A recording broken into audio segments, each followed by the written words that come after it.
Чували ли сте за най-стария производител на свещи в света? Днес ще ви запозная с Трудон.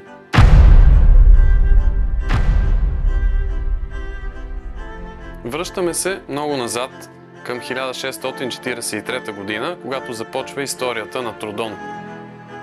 Клод Трудон, прозорлив предприемач, открива семпъл магазин в Париж, в който предлага подправки и свещи.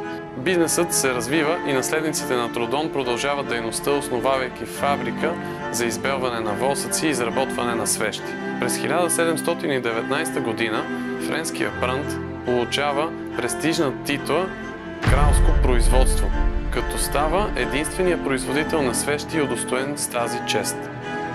Днес свещите Трудон продължават да се изработват на ръка в работилници във Франция. Какво отличава френските свещи Трудон? Един от най-старите производители в света от всичко, което познавате. Восъкът. Формулите на восъка на свещите Трудон са резултат от разработки, които са източник на изключителните им качества.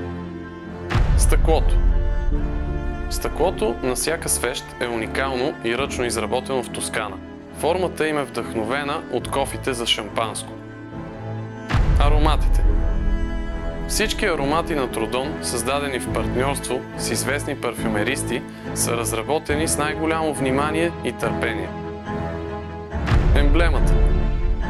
Култовият знак Трудон е вдъхновен от барелефа, намерен в старата кралска фабрика за восък, която принадлежала на семейство Трудон.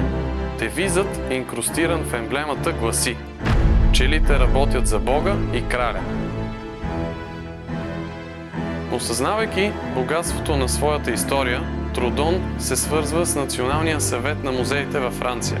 Така получават правото да възпроизведат във восък някои шедьоври от каталога. В работилницата се появяват восъчни бюстове на личности, превърнали се в символ от френската история, като Луи XIV, Мария Антоанета и Наполеон. Вгледайте се в пламъка на свещите Трудон и ще станете част от вековна история. Ако искате да направите ежедневието си по-изискано, да изненадате партньорите си или да подобрите бизнеса си, доверете ни се. Предлагаме селекция на обикновени продукти. Сетуп. Това е всичко.